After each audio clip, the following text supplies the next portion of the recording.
Hi guys. Okay, so I am going to go over the necklace.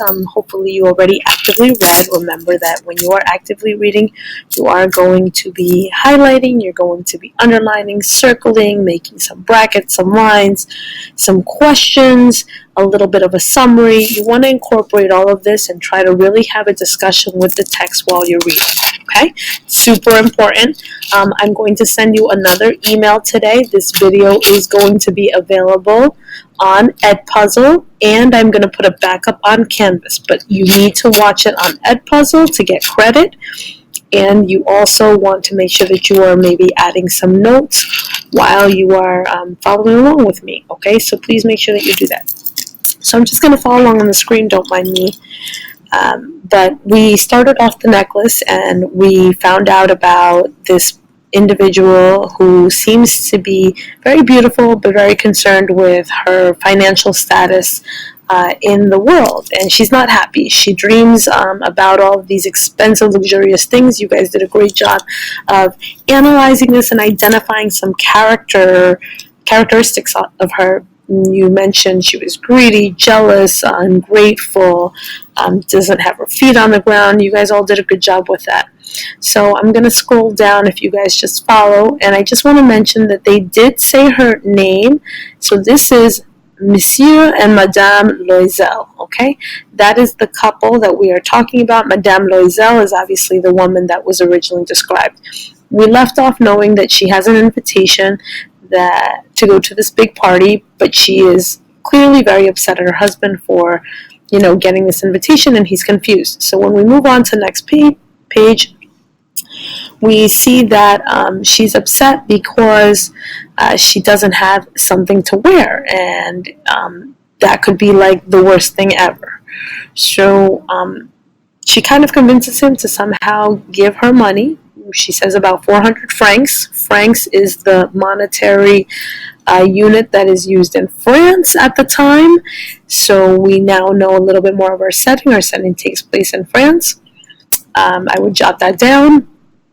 And he looks a little pale, it even says right here, when he's going to give her the money. But he does it because obviously he wants to please his wife. All right, moving along, the day gets closer to the ball, and she starts to act a little weird. He says, "You've been so queer these past few days," and that means weird. If you don't know that word, make sure you look it up, circle it. Her answer for acting weird is now that she doesn't have any jewels to wear. So now she has a dress, but she has no accessories.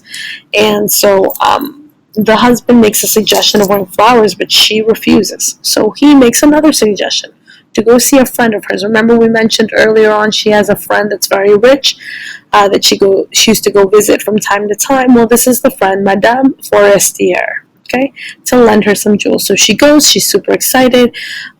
Madame Forestier takes her to a room that has a bunch of jewelry in it, and she keeps looking at things, but she's not happy with the one thing that she finds. Eventually, she keeps asking for more, so again, that greediness plays in, that desperateness to have more and achieve that false status keeps coming into play.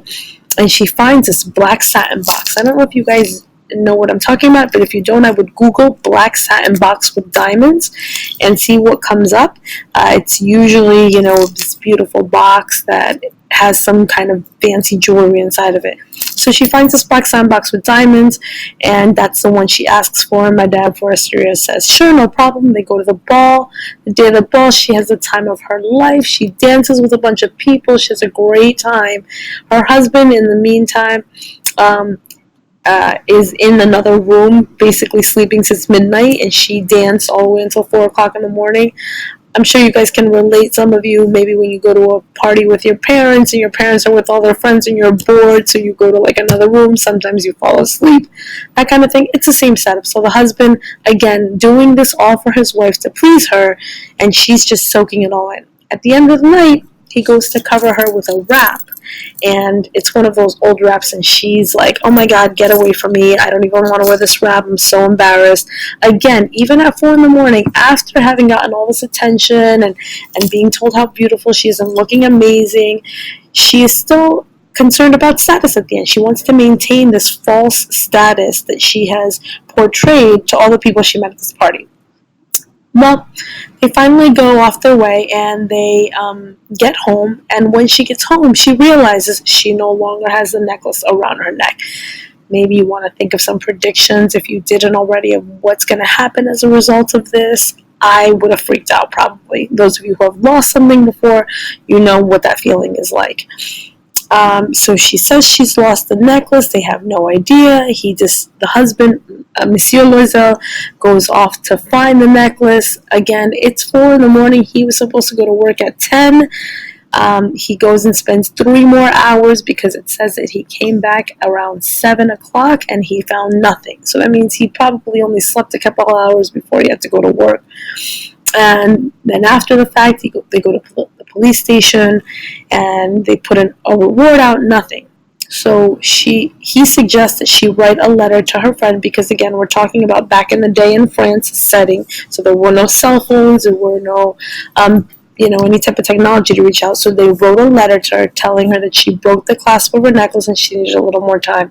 So it bought her a little more time. It mentions that Madame Loisel had aged 5 years. So it doesn't mean that 5 years went by. It actually just means that, when you're so worried, it's like all of a sudden you feel so much older and that all this time passed. So that's exactly what happened. She just, in those few hours of worrying, she stressed out so much that she felt like she aged 5 years. They eventually go and they look around at different jewelers and they find one that looks pretty similar. It costs 40,000 francs. Imagine, the dress that she wanted to buy was only 400 francs and it made him grow pale. This one now is 40,000 francs. Imagine even if it was dollars, $40,000. That's a lot of money. They're able to drop it down to 36,000. So Monsieur Loisel, the husband, had 18,000 francs that his father had given him through an inheritance, and he would borrow the rest. So think about that also, all right? You're talking about another 18,000 that you need to borrow. So he does borrow them here and there, and then she eventually returns the necklace to Madame Forestier, who is a little upset, and she's like, should have brought it back sooner. You kept it for too long. I might have needed it.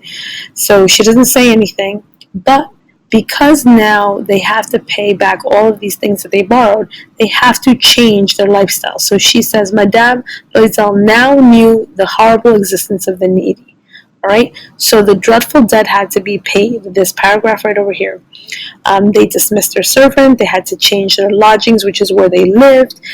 She had to start doing all the heavy housework. She had to take care of the kitchen, wash the dishes, bring up the garbage, slop the floors, everything, okay?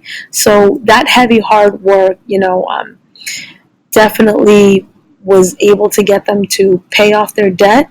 The husband had to work a second job, and this lasted for 10 years. So for 10 years of their life, for that one night of satisfaction, they had to live this now more awful, hard pain kind of life. Eventually, they paid everything off, though. So Madame Loisel, at this point in her life, now looks very old because of all the hard work that she had to do. So she always used to sit back and think, what would have happened if she hadn't lost that necklace? How life changed so much just because she was concerned about status, about, gaining that recognition. One day on a Sunday, she's out taking a walk in Champs-Élysées, a park area, and she sees Madame Forestier, who was her friend that lent her the necklace. She still looks beautiful, young, charming, so she decides to go up and speak to her because, what difference does it make? It's been 10 years, she hasn't seen her, but she's paid off her debt, so she doesn't feel bad about hiding. So she goes up to Madame Forestier and kind of talks to her on a first-name basis, and the lady's kind of taken back, who are you? Don't talk to me, you're a stranger.